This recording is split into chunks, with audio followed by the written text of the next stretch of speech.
Well, look who it is. It's me, Jeremy. This is 710, and we're here with you, Joe, Rick, maybe even Brian. Anyways, good to see all you guys, and welcome back to the shop. Today is Boxing Day, so I'm out here because the wife doesn't want me in there, which is even better, and like usual, we're out here doing stuff that she doesn't know about anyways. So, what do we got? Well, we still got a Trans Am up on the hoist, which is really slowing us down. We have parts for that thing out for powder. We have a new customer here that just dropped off this frame. He wants this thing shortened in this area, 2.5 feet. And this is an old Dodge frame. It's got a Cummins in it. We're gonna be putting a Ford body on top of it and putting some airbags on it, slam it way down. So we've had the body here for a couple weeks. You've probably seen it in the background, a couple of the other videos. And yeah, he's ready to get that thing motoring. But I can't do much until I get the Trans Am off the hoist to be able to lift the body up and down easily. So, I guess it's kind of a problem that everybody wants to have. We did this. We went out and bought another 2-post. This is an Atlas 9,000 pound. And we got it pretty cheap, like the other 4-posts that we just bought.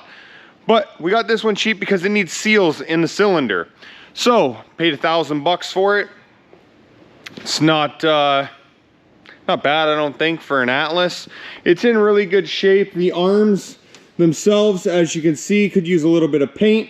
But hey, that's all right. So tonight, we're gonna try and get the post stood up, drill them down into the concrete, and if all goes well, we'll try and run some power over to this thing. Now, we're not gonna be able to fill it with hydraulic fluid and get the thing motoring up and down because we do need to pull those cylinders apart and rebuild them, which I will take you through the process and show you how easy it is. It's not something to be scared of by any means. So, needless to say, we need to get those off the trailer, we need to stand them up. It's only me by myself, like usual. So what we plan on doing is grabbing our little forklift. I believe it's going to lift higher than what these are tall. So I'll wrap a strap around in this area here, choke it so it'll pull tighter as you go to lift. And I'm hoping that I can lift them straight up with the forklift, walk them over there and drop them down because these things are super heavy. If you remember when I installed this one here, I was able to stand those uprights up by myself. And this one, I definitely will not be able to do that. Also, one other thing, this hoist here that I have installed has the cables across the floor. You can see that blue plate. The one that we just got has the cables that go up above. So the floor will be free and clear on the new one, which will make it way easier for me to push this big old heavy Cummins to and from and forward and backward to get it lined up exactly where I need it for that body. So, kind of best of both worlds. I'll be able to do stuff on this one. I'll be able to do stuff on the other one. And just like this one, I have a 20-foot opening or 20-foot area from the door to the wall. So I'm going to be putting it on an angle right in this area. So they'll be side by side. I already have a junction box up here so I can run the wire out of that down to it. Now that does mean that I'll only be able to lift one hoist at a time. I won't be able to go up together at the exact same time. But being as though I'm out here by myself, 99.9% of the time, I don't see that being an issue. And if it ever does come to be an issue, I'll just run a new dedicated line back to the panel. So here we are, that's what we're doing. Enough of an intro, let's get to it. Roll that time lapse, baby.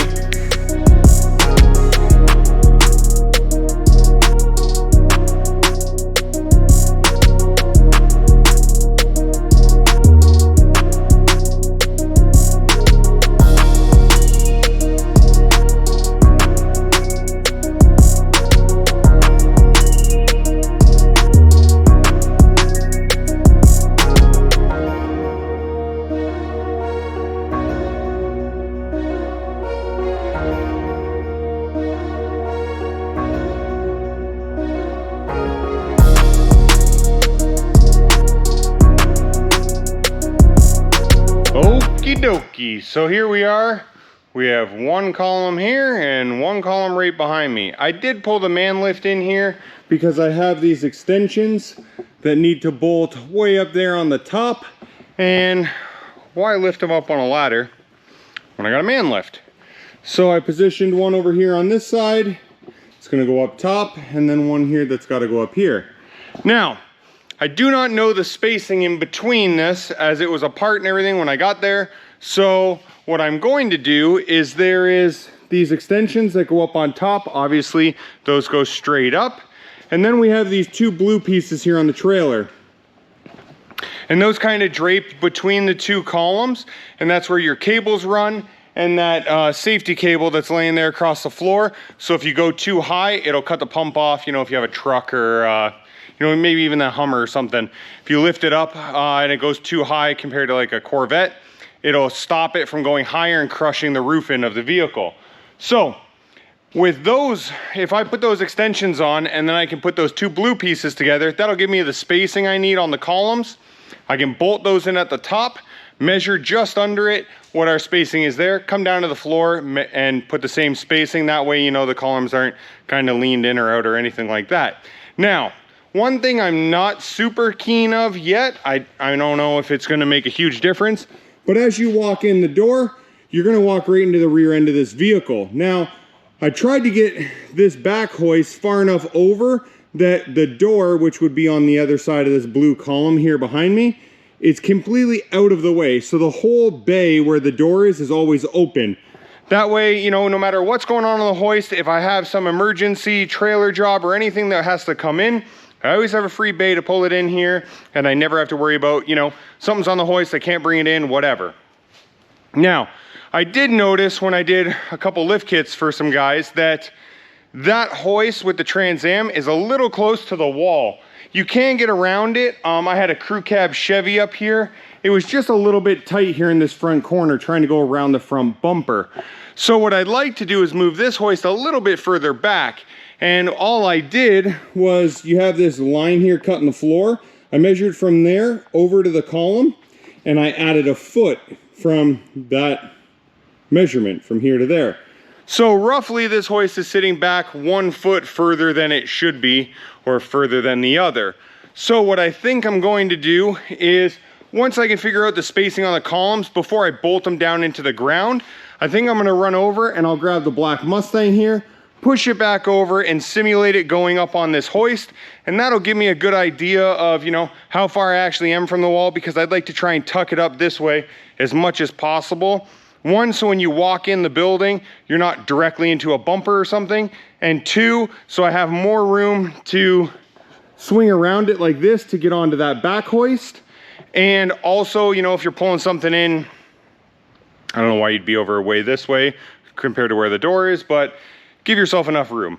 Anyways, so that's kind of how I'm gonna go about starting to set this thing up. They do have this one ram that was removed. It's got a glove on the bottom and it's super wet up here. So what we need to do is get our spanner wrench and we can loosen this top cap. You pull that off and there's some O-rings and seals down in the bottom that we're gonna replace, and this thing should be good to go. Now, the cables I did go through and look at the entirety. They are super, super nice and they don't look that old. The hydraulic lines look really, really good. Again, don't look that old. And actually, you know, all the paint and everything on this thing is in really nice shape. The yellow parts here, they do have some chipping, but we'll paint that up so that it looks nice like this one. And we should be good to go. So, without further ado, I just ran out to the truck and grabbed all the bolts they had in this box for me. These are the extensions for the little feet. So we'll grab some bolts, we'll swing up to the top, and we'll start getting those extensions on. And hopefully, tonight we're gonna have another hoist.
can see, we got our extensions up there, and I have the two blue pieces. You just watched me bolt those together, and I attached them to this column here, which would be the passenger side of the vehicle. Now, I did lift the man lift up and sit it on top of the railing, because if you go over here, I guessed about a foot too much, so it won't sit up on this column. So what I did was I jumped down out of the man lift.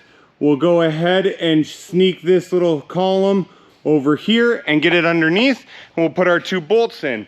Now that's gonna be the final spread and the final height of this thing. What we do need to do is run the cables up and over and all that stuff, but that's gonna be the actual footprint of it. So once that's up there, that top blue bar there will stop the two arms from folding in on each other. There is nothing to stop it from falling this way or into the wall though. But what I can do now is go ahead, I can put the man lift over on the side of it and ratchet strap it to the man lift. So if it tries to fall forward or backward, it's gonna have to take the whole man lift with it, which I hope is gonna be a hell of a job and it won't be able to do it. Now with that being done, I can take the Mustang, roll it in over here, and just make sure kind of placement wise to the wall that we have lots of room, measuring off of how much I have from the front bumper of the Trans Am to the wall. And I want to make sure that this big wooden bench here, or this steel scrap bench that we built, I want to make sure that can stay in front of the vehicles, as over here we can't get a full bench in and put the car down.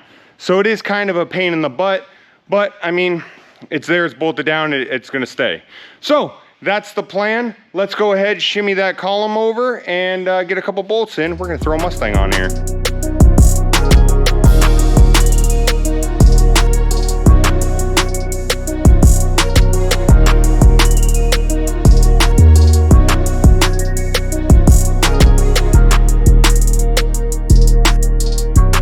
So there you go, our first look at essentially this thing all together.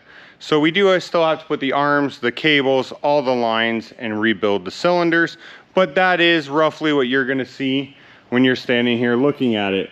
Now it is quite a bit taller, as you can see from the other hoist, and that's because we don't have this extension on the top to move the cables up and over. They are about the same from this part of the column down, and from that joint right here where I'm pointing down to the ground. So let's go ahead, we'll throw a ratchet strap over to the man lift. As you can see, I parked it right close. We'll throw a ratchet strap on that, and we'll go get that Mustang over here and check out what it looks like.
Smoky. So we got this thing bolted down. Wouldn't have been last night, the night before. Yesterday was Christmas. I threw the arms up here. It wasn't in the video, but I got the arms up. This one here has a little bend in the end of it, as you can see, so it folds in flat. Now the plan for tonight is right here on the arm, we have the pump assembly. So we're gonna mount that. We're gonna start running hydraulic lines, get those. We are not going to connect them at the cylinder in this arm right here, because I'm going to take that one out and redo the seals in that as well. Generally, if one set of seals went in one ram, the other set isn't far behind. So what we're going to do is pull the ram apart, get the seals, and change both of them so we don't have to worry about it again for a really long time. So we're going to run those hydraulic lines. We're going to get up top. We're going to run the cables. We're going to connect them all the way to the yellow, I don't know, carriage or whatever the hell you want to call it. The part that goes up and down, we're going to connect all the cables, get it all done for that. We're going to lower the locks on this thing and get those arms right down to the ground. And then my plan is, or my hope is, I'll be able to take the Trans Am, swing it over to this hoist, and get motoring on this truck here in the next couple days. So I'm not sure if they're going to have the seals for that ram, but at least if that thing is over here in this bay, I got the working hoist now that'll be totally free. Also, what I may do tonight is run all the electrical, get all the electrical down to the pump so that everything here is complete. As soon as I put those rams back in, put 2 hydraulic fittings on, we should be good to go. So that's our plan, and without further ado, let's get this night started. Now, as you may have heard in the last couple of videos, we're gonna need some hardware for this. The hardware didn't come when I bought it, so thank goodness for MS Supply. Now, these are metric bolts. MS, I got a whole ton of metric stuff from them. Standard is still coming, which isn't a big deal. I told them no rush with the holidays and everything else. But we got these standards here, and as you can tell, they're this kind of silvery gray color. And what is that? Well, that's MagnaCoat. And MagnaCoat is the same coating that, you know, OEM use on all their stuff. So the salt and the road grime and the rust, or the rain and everything else won't rust these things. If you get a zinc bolt, they rust. You get a black oxide bolt, it rusts. This is the absolute best finish you could want on a fastener. So thank you, MS Supply. And as always, if you need fasteners and stuff, go check them out. It's mssupply.com. Anywho, let's roll.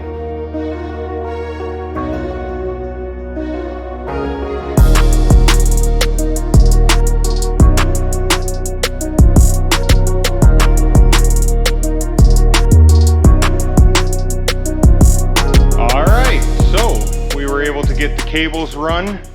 I'm not sure if you can see them in that column there, but if we come over here, you can see them here. They come down, so one goes in the top here, the other one comes all the way down to the bottom, around the pulley, all the way back up and connects at the top there. So you do that on both sides, one at the top, and then obviously it's really long, so it'll come all the way down to the bottom of this pole and back up, and then at the top of this pole, over, down to that one and back up. So those are all run. Hydraulic lines are run all the way over to this column here on the base, and we're about ready to go ahead with wiring. Now, one thing that I did, let me run over here. One thing that I did on this hoist, which I really liked, was I put a 220 plug right here. So the power comes in from the building, goes to a 220 plug, and then I just jumped out of the 220 down to the pump. So now, as long as the hoist has power, I can run a welder underneath the car off of it. And I'd like to do the same on this one. Difference is, this pump is mounted really high. I don't know if you guys can tell in this picture. I'm like 6'2", 6'1", so that's, I don't know, 6.5 feet, something like that. So for me to put a box up on top, it's super, super high to be reaching up, especially if it's not me.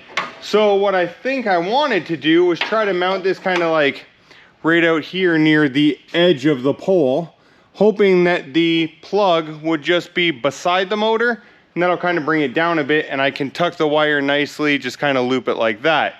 Now, I'm not sure that that's gonna work the way that I really want it to, so I have been looking at coming back here to the back side, and then I can mount it kind of real low, and I'll come in the top of the box and back out of the top, and then I can loop around here like that, and then in one of these 3 plugs right there. So that's what we're gonna attempt to do now. I'm gonna try and mount this box down here on the pole, so it's a little bit lower, plus being on the back side of the arm. Back here, at least it's hidden when you come in the door or anything, you don't see it. And then, you know, I can mount it way down here, come out of the top of the box, like I said, over and boop, right there inside. So that's where we're gonna mount the box. That's how we're gonna do it. Enough chatting. Let's roll.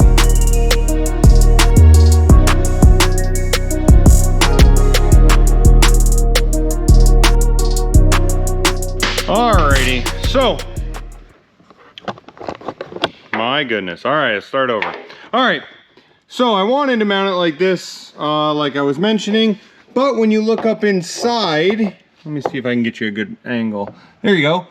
That rubs, that carriage rubs on that material here. So unless I want to drill and tap that and then try to get up there and cut the bolt off flush, just really wasn't a good idea. So what I had was a bracket from hanging the hoods up on the wall. So I drilled this hole out big because the hole is supposed to be pretty far down actually. But if I put it in here, I mount it on these two bolts for the motor or the pump, it kind of sticks it out just like that. So I don't know, we're an inch or so off the side of the hoist, and now I can put a nut on the back side of that, drill these two into my electrical box. So my plug will be right here. It'll be bolted to the two bolts there, and then my wire will come out the side and boop, right into there. So that's what we're doing. We're going to go and drill this box so that it mounts on there like that, and I'll bring it back and show you what we got.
All right, so we got the wiring done here. Like I show you here, it goes from there through the welder plug all the way up, and then I have a box right there. So my wire from the panel comes over to that box up top. It splits out two ways, one for this hoist, one for that hoist, and then as it comes down the arm, it jumps into a welder plug that passes through that and then into the hoist itself. So like I mentioned before, one of the downfalls of doing it this way is that I can only use one hoist at a time, or one welder plug at a time, or one welder and one hoist. But again, I'm only one guy. Most of the time I get a project like this that goes up on the hoist and I need to be able to lift this one. Well, that one's not using any power at the time, so I can jump onto here. Now, if this does become a problem at some point down the road, all I have to do is run a new line from the panel over here to this box up top and connect one of the hoist wires to that. That way, each hoist and welder plug is on its own. You can only use the hoist or the welder plug on that specific one at each time. But again, I don't see that being a huge issue for what I'm trying to do here. So, should work out just fine. Anyways, that's as far as we're gonna go tonight. Appreciate you guys getting this far in the video, and make sure you come back for another one. I think Tuesday is gonna be one you're gonna like. Anywho, thanks everybody for watching, and who are we gonna shout out to tonight? I know, 52.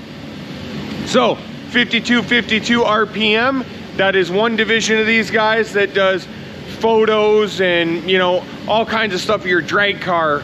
And then 52 Graphics over here, that is the side that does shirts, hat, banners, decals, wraps on your car, all that kind of stuff. So thank you very much to those guys over there. They are absolutely awesome. They've made a ton of banners in here for me, all the stickers that you see, the embroidered hats that I always wear, shirts, all that kind of stuff. So thanks to 52 for all that kind of stuff, and we will catch you guys on Tuesday. Have a great weekend. We'll see you at the beginning of the week.